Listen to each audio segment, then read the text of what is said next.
Drilling fluids touch just about everything in the drilling process. We're here to deconstruct the drilling process and drilling fluid concepts to provide a deeper understanding of our industry. In each episode, we'll share information, talk to interesting people, and maybe share a few stories along the way. Welcome to the Flowline, a production of AES Drilling Fluids, brought to you by Matt Offenbacher and Justin Gauthier. There we go. Well, let's kick this thing off. Welcome to another episode of the Flowline. We've got a special guest returning to the show. Please welcome Josh Young, Portfolio Manager at Bison Interest. Josh, welcome back to the show, and thanks for joining us again. How are you doing today? Thanks for having me. I'm doing well. How are you? Doing excellent. It's a later part of the day, so hopefully we've got enough fumes in the tank to keep things going, which I'm sure we will. Matt somehow strong-armed you to come back to the show. Is that correct? Sure. We can stick with that story. Great. Well, Matt, why don't you go ahead? I know you and Josh obviously have been, talking offline here. I'll let you kick things off. Well, Josh, I guess most of the listeners, hopefully, if they haven't, they should check out our previous conversation, just because it's so interesting when we talk about the oil field. I mean, this is a drilling fluids podcast, but obviously oil and gas affects everything. And the, global economic situation is certainly something that everybody's talking about and most people are scratching their heads. And you have this fund, Bison Interests, and, as I understand it, your fund is like crushing it, which we'll let you talk more about. However, we want to hear a little bit more about some of the things you're seeing in oil and gas and just these global issues everybody's talking about, just to kind of start the conversation with some folks who might not understand it. Yeah, so prices for stuff going up if they're not up a lot already, and labor rates are going up, and if they're not up already, and we're really kicking off inflation, and we haven't seen anything like this in decades. And so when we talk about inflation, so like sometimes we hear the words that like the Fed is saying, oh, it's just transitory. We're getting out of this COVID thing where there were constraints and everything just sort of seems to work itself out of the system. And one thing I've read from, all of your tweets and, newsletter and that sort of thing is you think that's probably not accurate. And could you shed a little light on that? Yeah. I heard this a few different ways to say it. I think like the head of Bridgewater, which has been calling for inflation for a little while now. I'm trying to remember exactly what they said, but there's a joke they didn't say, I think, where they say you can't be like a little bit pregnant. I think the head of Elliott Investments, which is this very famous investment firm, the head of that firm is brilliant and almost never does interviews. And he did an interview, I think it was late last year or early this year, where he talked about how everyone always thinks when inflation bouts start that they're going to be temporary and they're going to be small. And he said also, you can't have a little bit of inflation. So, the Fed, similar to other people that have a position that they're trying to represent publicly, they're publicly representing that inflation is transitory. But this whole concept of transitory inflation seems to be problematic based on people who know a lot more about it than I do or than anyone else is likely to. Josh, can you, for lack of better terms, just dummy it down and maybe explain the difference between secular and transitory inflation, or not even relating it to inflation, but what the difference is? Because I think there may be some people out there scratching like, what is that? I've never heard transitory before. Can you help kind of bridge the gap a little bit?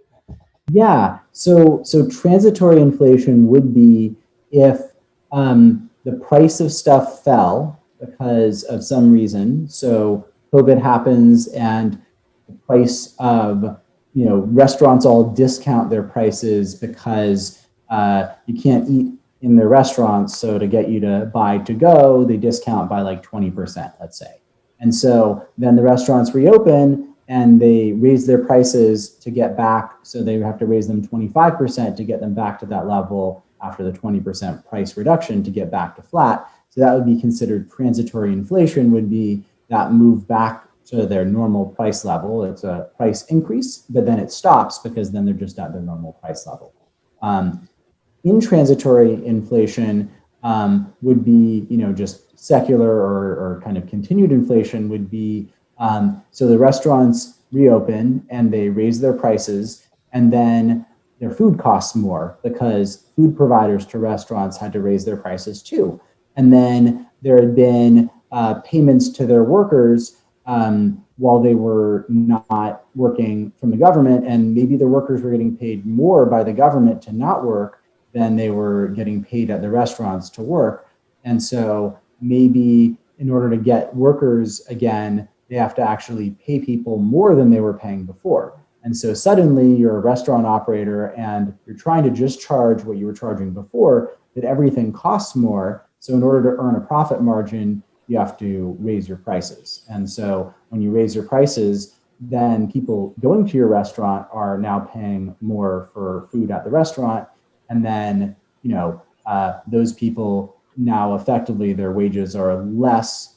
And so they need to get paid more in order to be able to eat out the same number of meals. And obviously it's not all just driven by restaurants. That's one small part of it. But Yeah. Well, let's go with the lumber example. I mean, so I think a lot of people are experiencing observations of this and say, how long is it going to last? But one of the arguments that we've heard is, I like to build furniture, tend to do hardwoods, none of this construction type materials. But if I go look at a sheet of plywood right now, it's probably 2 or 3 times what I paid for it 2 years ago. And it's sort of shockingly high. And people have been using this as an example of inflation. And then they said, oh, well, the price went down a little bit. And so that's everything sort of rebalancing. But you looked into this a little more deeply, and your perspective was it might not be that. And I thought that was an interesting part of one of your investment theses, I guess. But could you explain that a little bit? Yeah, so we put out a white paper on that to try to explain what was happening and what we were seeing. And there was this story that was told similar to the restaurant story, where it was just about turning sawmills back on and expanding their capacity back to their utilization back to where they were pre-COVID, and that would fully supply the market. That story wasn't totally accurate. And the thing that was missing was that actually demand for lumber is higher right now than it was before COVID. And so what we're experiencing is they didn't build enough sawmills over the last 15 years as lumber supply has steadily increased. And with increased housing demand and an increased tendency to fix up houses because house prices are higher, and so people want to sell and move and whatever, there's structurally higher lumber demand. And so there's the kind of transitory aspect, which is people sawmills starting to get back up to their prior capacity. And so there was some lag.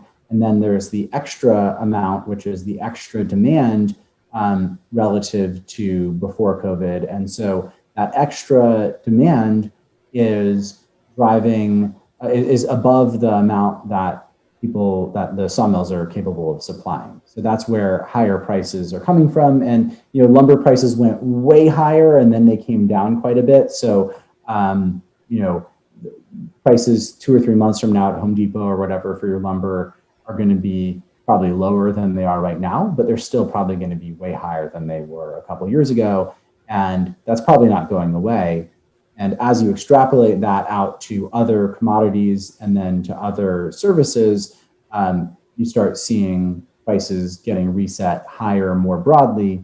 And like we were saying at the start, that doesn't tend to stop. That tends to continue as there's pressure on both businesses and on individuals' budgets.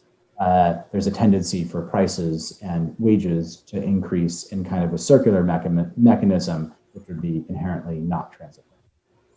What are your thoughts? So I was reading, I still haven't made entire sense of it because I've been kind of, I'll say asleep at the wheel on some of this, but so we talked about all this stimulus and, now we got the Delta variant and maybe need for more stimulus or adjustment measures. And then these infrastructure plans that I wasn't quite clear, but I've heard between $1 and then $4 trillion, depending on what maneuvers are used to get them passed. And I mean, I guess $1 trillion in the grand scheme of things maybe doesn't feel like as much when debt is that high, but do you think those things are also being baked into some of this now? Or do you think that we would see that when people, you pass an infrastructure plan, now concrete prices go up because demand went up and there's more debt? And does that stuff all build on itself? Am I on the right track there? Or what are you seeing there? So I'll try to keep it, again, kind of simple, relatively high level. There's this concept of a multiplier effect where spending that gets added, so incremental spending in an economy sees a multiplier. So when the government spends extra money, or when a bank lends money on kind of fractional reserve-based lending, that money gets then spent more than one time. So you like spend money and then the recipient spends that money and at some percentage of the amount they received. So the argument for transitory inflation, so for this not kind of spiraling, is that government spending is massively inefficient. And I tend to agree with that. And so the government spending on its own is not very likely to spur much inflation because the multiplier on government spending is very low. That money doesn't cycle very much. It just kind of goes out and then it doesn't die right away, but it doesn't, the multiplier might be under 2, whereas the multiplier on, taking savings and spending it at a restaurant or on a new toy or whatever, the multiplier on that might be higher. But that doesn't really matter as much. What seems to be mattering a lot more are artificially low interest rates. And that seems to be spurring a real estate economy that is a big part of the US economy as well as other parts of the developed world. And it's spurring a real estate bubble.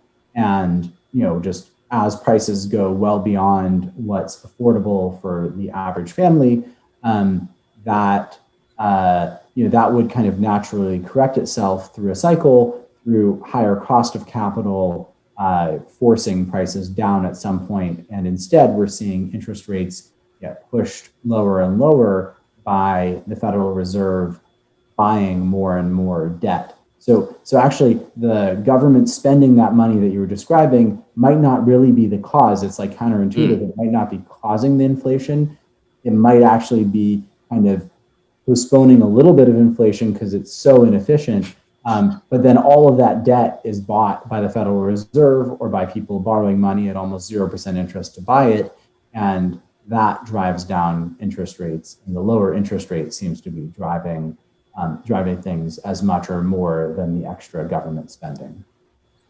I'm happy to kind of dive into that in a little bit if you want, but hopefully that helps explain kind of the difference. It's pretty interesting to think about because I've heard about the inefficiency, but I never put 2 and 2 together.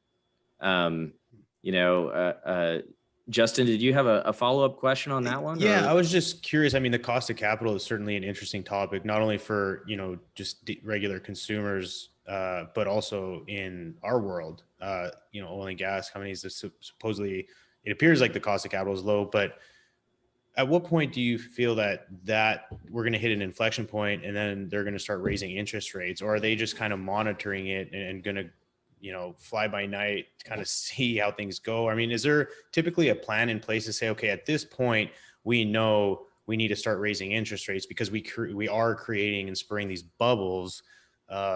Any thoughts towards that? So it's really weird, and I'm still trying to fully understand it myself. But a couple weeks ago, we saw the Fed come out and say that, hey, maybe inflation isn't transitory for a little while longer. And somehow in response to the Fed saying their monetary controls weren't working, somehow that spurred a huge amount of bond buying and interest rates going even lower. So again, I don't really understand what happened there. Maybe the Fed just bought a whole bunch of bonds to try to push interest rates down to try to undo some of the inflationary effects.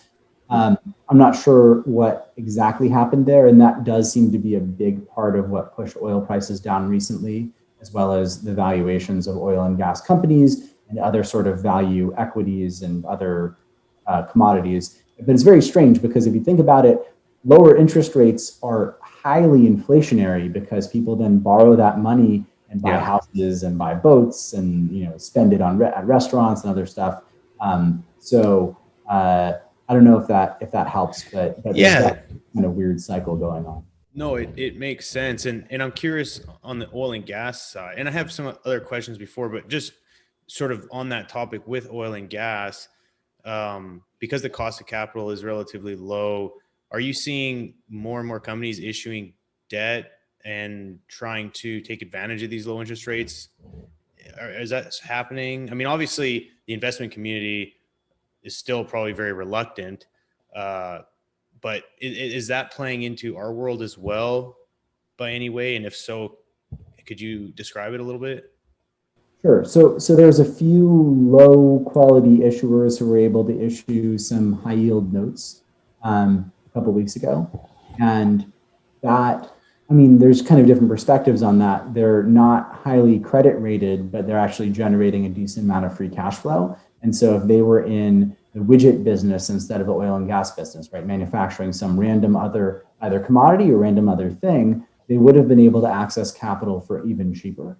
So low interest rates is helping a little bit in terms of capital availability, but there's not really a lot of capital available for, there's not investment dollars available for expansion, so not for capital investment. So there's cash available if you're trying to use it to acquire assets, not to build new things, Right, not to do wells, but to acquire assets. There's cash available if you want to refinance other debt, and the interest rates are pretty good, but there's not a lot of debt capital and there's not a lot of equity capital available for new projects. And so that's very inflationary for kind of the same reason that like not building sawmills is a problem for when housing demand goes up because there's just not enough lumber. right. And we're seeing that play out right now in oil prices. Interesting. If we could, Matt, do you have any other questions on the inflation stuff? But it sounds like you've got a list, and so I want you to keep going, No, Justin. No, I don't want to pivot if you're still wanting to talk about it. Trust me. No, go ahead, please. Well, I would like to move on to the dollar index if we could. And it seems like there's a lot of confusion about where that's headed. What do you make of this dollar and where do you think it's heading? So the dollar's been bid up as interest rates have been falling. And this is extremely weird. I think it's indicative of a bond bubble, and you know, interest rates have been falling now for 30 plus years. So it does seem, you know, bonds are very cheap, or sorry, very expensive. The interest rates are very low relative to where they've been historically, especially given where economic activity is and how much it's growing. So, and especially given a 5% plus inflation print, right? If you own a 10-year bond at 1% interest, you're losing 4% on your money. Obviously, you're betting that inflation falls a lot, but it's a very weird bet. Similarly, as interest rates fall, you should expect the currency price to fall too, because the relative attractiveness of government bonds is going to fall versus other government bonds of other countries. And that's kind of like one of the big factors in currency values is the attractiveness of like US government bonds versus like EU bonds. So if EU interest rates fall relative to dollar interest rates, then people in the EU take their savings and they move it to dollar bonds in order to benefit from the higher interest rate here, and that should drive the value of the dollar up. We're seeing the opposite of that, well, half of that, where interest rates are falling here and therefore people are buying government debt here, and that's driving the dollar price up. So it should be going the other way. And that's where you have to wonder, hey, like what else is going on and how much of this is driven by Federal Reserve and other sort of monetary policy intervention versus sort of fundamental economic factors. So things are not going in the same direction as one would have assumed based on the fundamentals. It seems like, you know, even just kind of listening to you, you're, I mean, somewhat scratching your head, like what is going on here behind the scenes? It's hard to forecast, I guess, or it appears so. I mean, are there any sort of any theories or any other economists sort of feel the opposite way, or does anyone feel like they've got a good grasp of what's going on, or is there anyone saying things that really interest you at this point? I mean, so I'm an economist by training, and economists are great at like making up stories to try to explain stuff. That just because they say it and say it with confidence doesn't mean that it's correct or believable. It just, sounds good. Unless Josh is speaking. I mean, look, like we all do it. I'm trying to explain it in kind of, I don't think I have a full explanation. Sure. I think, like I said, like I actually don't really understand why these things are moving in the way they are. And I think to me, it's just indicative of things breaking. So the best explanation I've seen for this environment from a investment perspective, as well as from a kind of movement of interest rates and movement of debt, is a friend who came up with the concept of Project Zimbabwe, where basically as COVID got real bad and as we shut down our economy and the world shut down to a large and forced people to stop engaging in economic activity, there was this idea of printing and stimulating using fiscal and monetary policy to a degree that's never been seen before in history by a lot, and where the analogs were Weimar Republic in Germany in the 20s and early 30s, and Zimbabwe under kind of current conditions. And so that seems to be kind of the best analog. And if you kind of expected things to play out similarly to how they played out in the early days of the Weimar Republic or in Zimbabwe as they started to debase their currency, that's to some extent how things are playing out here. Yeah, not dark at all, but what's Harris's? Is it Adventures in Capitalism? He has a website where you can read some of his like blog entries on all this. Yeah, the Cuppy came up with it. And actually, so I've been meaning to pull this out. My uncle gave this to me years ago. He was selling gold coins and stuff. And so this is a $100 trillion bill from the Reserve Bank of Zimbabwe. And so this is what $100 trillion looks like. Can you put it closer to the camera? Yeah, here, okay. Ooh, and it's a lot of zeros. I've seen someone post that on Twitter, and not necessarily that one per se, but I've seen people post that kind of stuff. It's hilarious. What's the value of that right now, or does it have any value? I don't know. Well, if you gave it to me, I think it might have been worth, I think it cost more to buy it just because it was like brand new and on whatever. It might have cost 100 or 1,000 times as much as it was worth. I don't think there's any real monetary value. The paper itself with the ink on it is probably worth a lot more than what you can. Right. That is hilarious.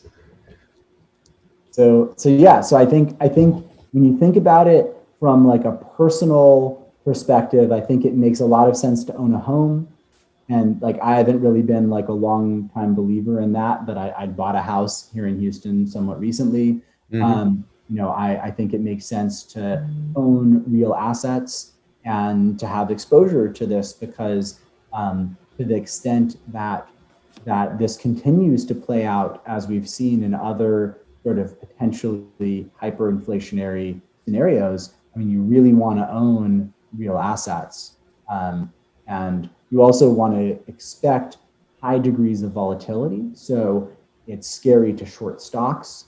Mm-hmm. Stocks are going to tend to go up and other sort of things, but they're not going to go up consistently. So you don't really want to borrow money to buy them. That's where buying a house is interesting, because you can borrow 80 or 95% or whatever the purchase price. So, but it's not going to get margin called on your house. You just need to make your monthly mortgage payments, and it doesn't matter if the house price goes up or down or whatever. You just make your payments and you're fine.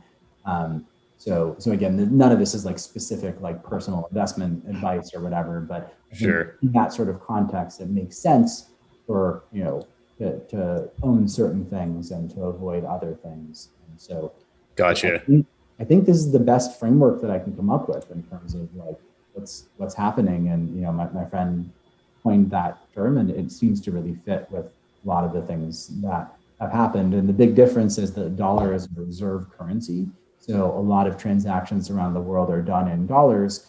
And then the other big difference is when hyperinflation was going on in Zimbabwe or in Germany pre-World War II, it wasn't going on to the same extent around the world. Right now, there's kind of this race between the EU and the US and Japan and other kind of developed economies to print as many dollars as possible, or as many of the local currency as possible.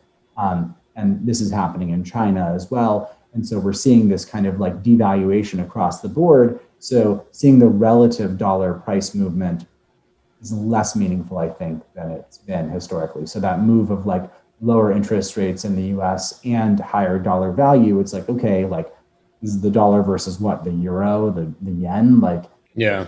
printing even more money there. So I don't know. Interesting. I'd love to move on to oil. Matt, are you ready to move on to oil? Yes, I was ready to make that segue as well. So go for it, Justin. Awesome. Well, so I'm sure we've all seen there's lots of buzz around $100 oil, but folks like the EIA and others show signs of possibly supply outrunning demand in 2022. Obviously, OPEC Plus made an announcement about increasing output starting in August through December, which I think is going to add about 2 million a day by the end of the year. What's your take? Which side of the fence do you lean on right now? And what are you looking at to kind of make your projection, I guess? So one of my favorite charts is the IEA. So not EIA, but kind of a similar organization. Yeah. They put out these annual demand forecasts. And if you look at these annual demand forecasts, every year they underestimate demand. And they've done this for many years. It's been basic. I mean, like COVID, they overestimated demand. So for 2020, but every other year they've underestimated demand in many cases by over 1 million barrels a day. Right. So my tendency is to not rely, if a group is systematically wrong in one direction on their forecasts, to not rely on their forecasts, or at least to adjust their forecasts to the amount that they're systematically wrong. So the degree to which those guys are wrong tells me that there is likely going to be undersupply. And it's hard to know the path of OPEC plus oil coming back onto the market. It's hard to know the path of Iranian oil coming onto the market that's not already being kind of smuggled through Iraq or other places.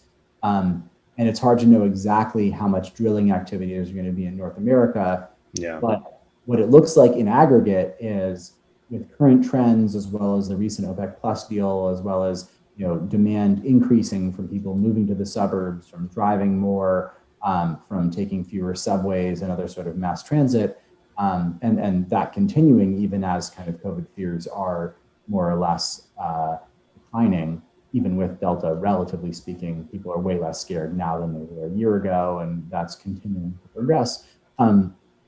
It does look like we're going to end up in a supply crunch relative to demand over the next few years. And inventory is starting to draw down as they have over the last 6 weeks is a good start. It's like indicative of what may be coming. Right. And it's really hard to know when, but oil prices, similar to other cyclicals, it's reasonable to expect that in a structural undersupplied environment, oil prices would go higher than they've ever been before on an inflation adjusted basis. So there's room for oil if it behaves like other cyclicals have. And if this environment plays out as it's looking, you could see oil at much higher than $100 prices at some point over the course of this next. That makes sense. And right now we're seeing, again, on the headlines, and I mean, the numbers don't lie. I mean, a lot of oil and gas companies here in the US, they've gone to a point of, being disciplined. They're generating free cash flow.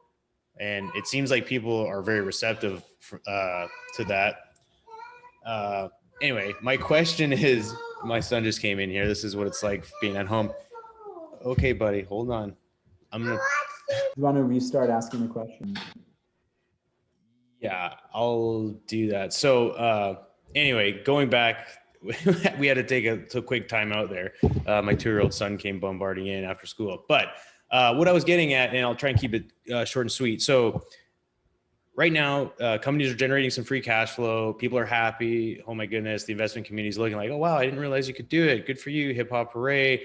Oil prices are going up. At what point, if there is a supply crunch, is someone going to all of a sudden, put their foot in the dirty water and go, let's start growing again? I mean, do you see that becoming an issue? And if so, I mean, are we going to put ourselves back in this spot? And it's hard to tell, right? But I feel like I feel like OPEC plus and us may be playing chicken, and who's, maybe eventually someone's going to flood the market one way or the other just because, they can, and maybe try to take advantage. I mean, I don't know. It just seems like things are too good to be true right now, perhaps. And someone's going to, again, screw it up for somebody else. I mean, what's your thoughts on that? Yeah, I think if that were the case, it would look a lot less bullish into the medium term. I think the total current productive capacity, if all wells in the US were turned on, but and all rigs that are available and actually functioning got turned on, and all frac stacks that were available and functioning got turned on, and somehow people were found to be able to actually work on those. So again, like the cost of all of that would be immense. Yeah. But even if all that turned on and all OPEC capacity, actual capacity turned on, I mean, you'd be talking about maybe oversupply of, I don't know, 2 or 3 million barrels a day, which is a lot, but like as demand fully recovers, we might be 2 or 3 million barrels a day undersupplied. So you kind of need US drillers and Canadian drillers to be back out there drilling an increasing number of wells, and you need OPEC to be expanding their capacity, which they're not mostly. That's what this recent fight was about. UAE has been expanding capacity and the rest of them mostly haven't. And you probably need Iranian production online, and you probably need Russian production to be growing, which it's having trouble growing. So I think there's like one really big thing missing from what you described, in addition to kind of just like demand rapidly coming back on. Right. Stabilizing at a higher base than it was in 2019 by at least a couple million barrels a day. In addition to that, there's been a huge step down in global spend on large, long cycle oil and gas projects. So like the Gorgons of the world, the whatever, big offshore development of giant fields. And there's been very little onshore exploration too, worldwide. And so we're under discovering resource and reserves by a lot, and we have been for many years. And especially since 2014, we haven't even been, forget exploring, we haven't even been developing things that we've already discovered. And so there's a huge backlog of CapEx that should have happened that didn't. And so when that comes into play and how it comes into play is debatable to some extent, but in every commodity that ends up, unless the commodity goes away, which oil hasn't, oil demand's actually higher on a kind of post-COVID basis than it was before, and it's continuing to grow by over 1 million barrels a day. Beyond that, kind of into the future, there's just not enough production. There's not enough production capacity. So I think like these worries about short-term, like, do North American drillers turn on another 50 or 100 rigs or not? I don't know that matters so much. Sure. And maybe they actually should be, because maybe in a year or two, we'll wish that we had 300 more rigs on. Yeah. Big undersupply.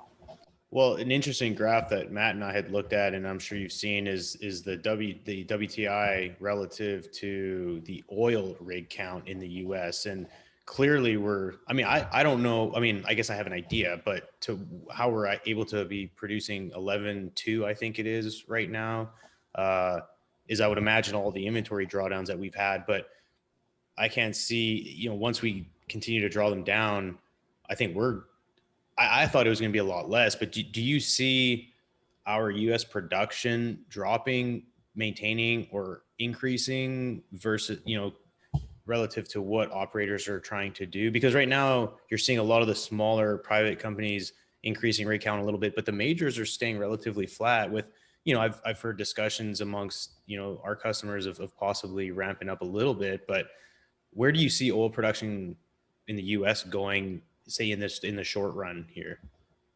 Yeah, so Halliburton came out and they estimated that US onshore production should grow by 500,000 barrels a day in 2022. So they have more insight into customer orders and so on than I do. So let's just like take that as a given, or just assume that that's kind of roughly correct. There's a lot of pressure on public companies to not drill so much. a lot of private companies are growing rapidly because public companies that can't drill so much or aren't being allowed to are coming in and buying private companies that have grown a lot real fast and paying high prices for that production. So, because then they can like rationalize, maintaining that production. So you look at like the deal that Pioneer did recently, like it doesn't make sense until you look at it like that. And they didn't overpay relative to historical prices, in normalized environments, but they overpaid relative to the current environment. And it makes a lot more sense when you look at kind of what they're able to do with that, what they're allowed to do with that. And it was also accretive for them. So it wasn't like a bad deal. It just like didn't make a lot of sense relative to other transactions. And if you see that sort of transaction and other similar ones, you start to understand why some of the private guys are drilling so aggressively, because they're getting paid when they sell their companies for their flush production. The public guys aren't really able to grow very much, if at all, just based on what their lenders are willing to do, as well as what their shareholders are allowing them to do. Right. So, 500,000 barrels a day that's not a lot of growth relative to the theoretical amount that production could grow. And then there's a kind of bigger problem, and I imagine you guys run into this a little bit, where a lot of wells that have been drilled have been kind of high graded. And so one aspect of that drilling rig count is duct drawdown. So a lot of wells that were drilled historically on great locations are now being completed, and fewer wells are being drilled than are being completed. So eventually you need more rigs. It's like there's not a one-to-one correlation between drilling rigs and production, but there is between frac stacks and production. So, so that matters to some extent, but it also really matters kind of where people are going to be drilling when they bring on the additional rigs to kind of match with the current frac stack count. And there's just not that many more core locations. And people joke about various operators with their double, triple, quadruple, premium, whatever kind of names for, and different companies have different names to indicate that their wells are highly economic at low prices. But last year and even the first couple of quarters with low capital spend have kind of highlighted the low returns on a full cycle basis that oil and gas producers have been generating. And that's with them high grading their inventory. So as they drill more stuff, their returns may get worse, which may necessitate even higher prices to justify bringing on additional rigs. It's a long answer to a short question, but it looks like we need a lot higher prices to get a lot more rigs back. Yeah, no, that's interesting. I'm glad you kind of went into detail there. And I mean, I guess to sum it up, it sounds like there's a lot of room for growth without negatively impacting the market of oversupplying and all of a sudden getting back to this oversupply. It sounds like if anything, we're going to be behind quite a bit, which is going to therefore drive oil prices in theory up possibly 100 plus, which is, again, is good for everybody, but we'll see. If I was a driller right now, I would be using the relatively low cost of services because I think they're going to be going up significantly here over the next 6 to 18 months. So right now might not be a bad time to ramp up. And so we'll kind of see how that goes. But Matt, do you have any supplemental questions or anything to add? Well, one thing that I wanted to add on to the demand aspect is, well, so months ago, Josh alluded to this thing about transportation, but he was looking at, actually everybody's moving to the suburbs and they're actually driving more and not taking public transit. This is like this really nuanced thing. And then of course, what the Wall Street Journal caught on a few weeks ago, and you were like, thanks for crediting me for a white paper I wrote months ago. But we've seen these little nuanced case studies in demand. I have another one, and then I want you to comment on if you've been looking at anything else, because dry bulk supply vessels. So basically things that move ore around, both like iron ore for steel, barite ore. But this is also tied to shipping cycles for crops like soybeans and that sort of thing. And one of the interesting things I came across was these bulk vessels talking about how if you look at people's diets moving to protein-based as countries advance and develop, that is inherently increasing the demand for oil, not only to transport crops to feed all these animals, but think about fertilizer, transportation, all that. And these were the dry vessel guys talking about this being another, market driver besides a number of other shipping factors that, are affecting just the cost of transportation, let alone the demand for the goods that are being shipped. Anyways, that was another interesting little case study where I was like, that is a sustainable energy demand. Like that's going to keep going. But you seem to catch these little nuanced things every once in a while. And I don't know, you seem to have a knack for it. I don't know if there's any other ones that come to mind off the top of your head, or maybe just a practice you have where you like to sniff around on certain things. Could you just add some color to that? Sure. So that's actually a good example of like what doesn't. So half of that is reasonable, and it's like I was laughing kind of because there's a COVID related supply issue right now with dry bulk shippers where we noticed one port in China that shut down, and so everything is kind of getting like reallocated. So that's like what not to look for in transitory inflation, right? Like that's transitory. And so I think what the dry bulk shippers are doing, and I was also laughing because I was just on BNN a little while ago talking about Suncor and why I don't own the stock. And like, that's like the most widely held energy stock in Canada. So, show up in Canada and say, hey guys, like you're number one. It's like telling US retirees not to own like Chevron and Exxon. Like you can't, like you can do it, but like you got on CNBC and say, don't own these things. Everyone owns them. They're in their retirement accounts. They're a big part of the index. So I'm going to do, there's a whole bunch of Canadian retail investors sharpening their axes and pitchforks.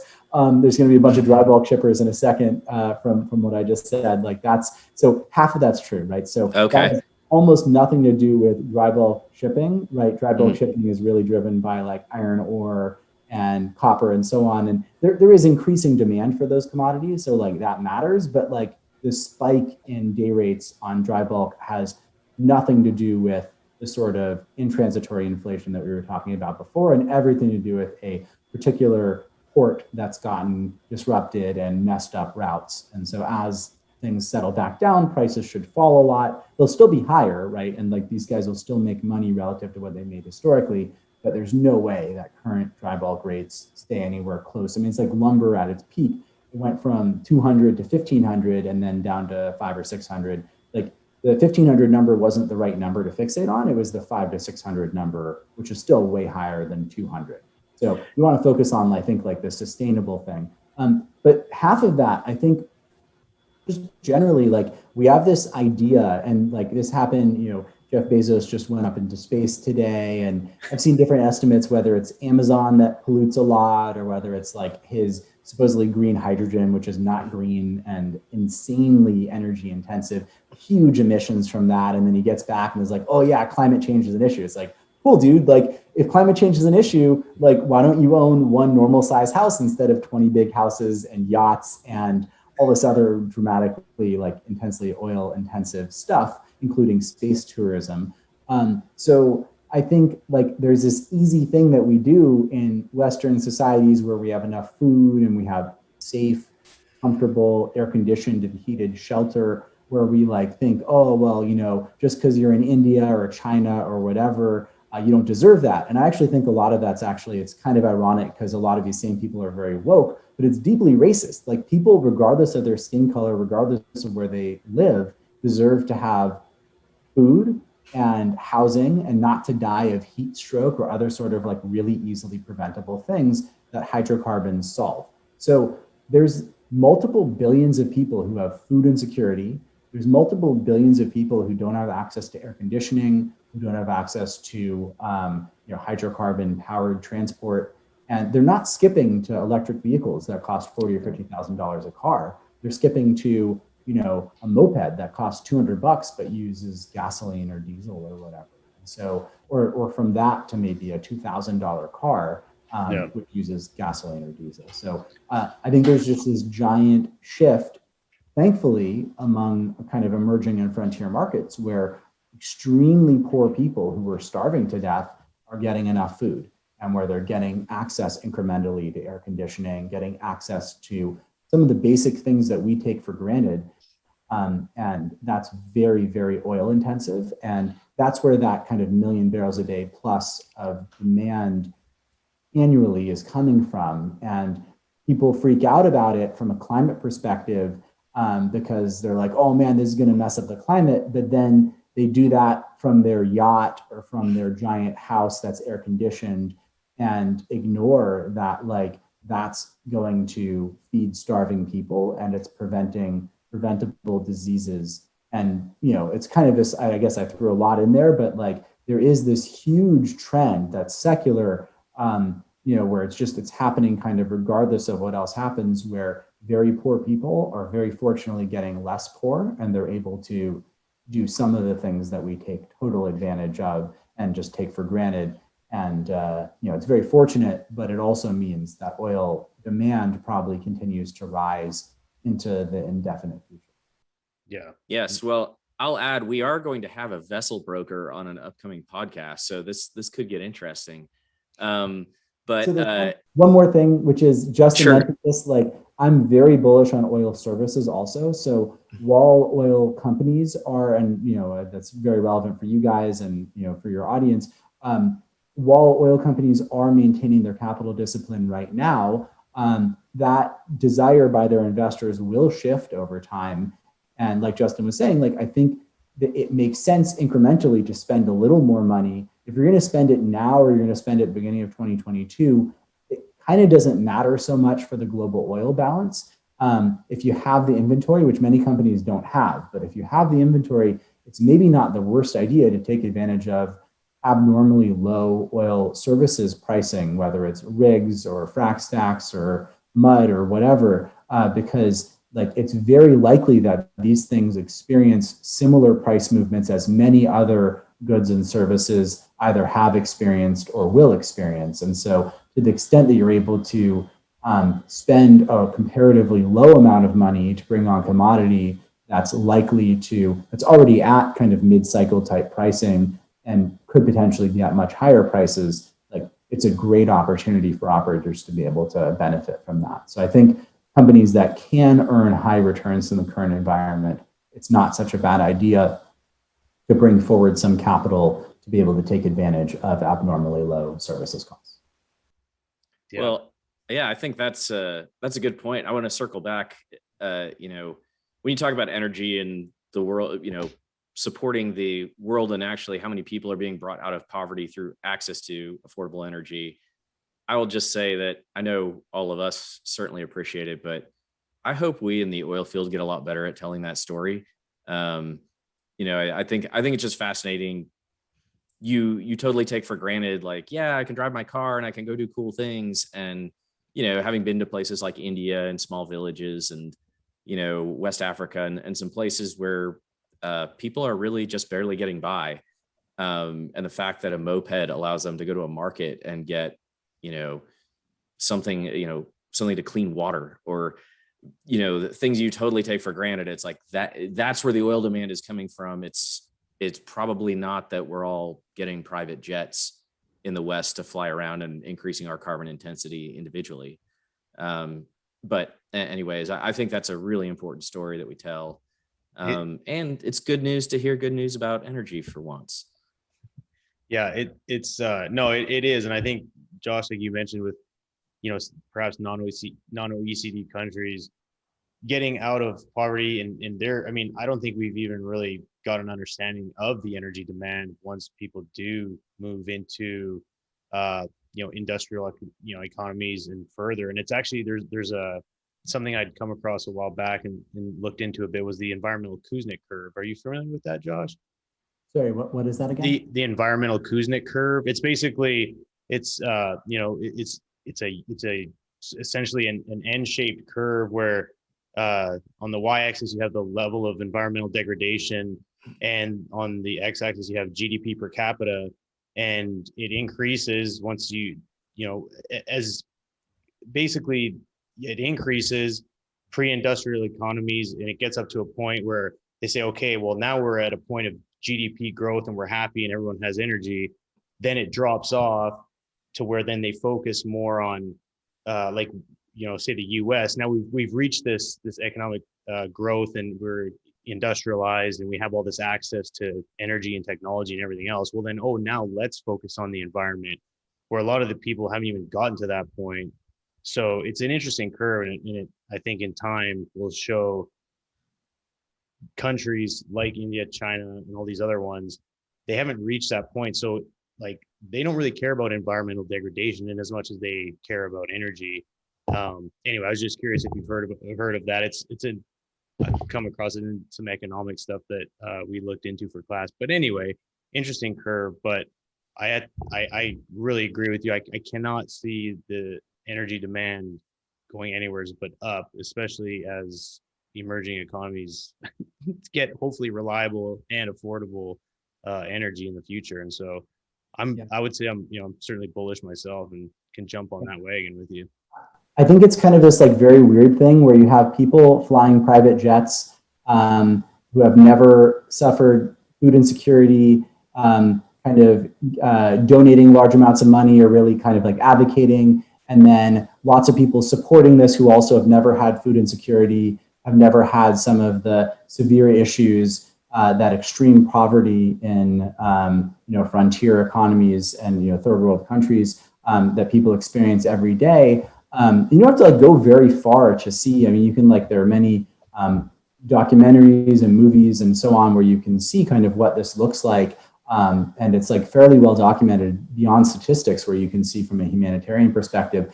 But it's like kind of ironic because the same people that are like pushing for higher energy prices, which directly most negatively affect those poorest people in the world, also push for like very like woke sort of policies in their own countries, where ironically, if you measure it based on those sort of internal measures of like, benefiting Black or brown people, I mean, the people in the world who are most negatively affected by higher energy prices are Black and brown people who are deeply poor in various countries in Africa and South America and Asia.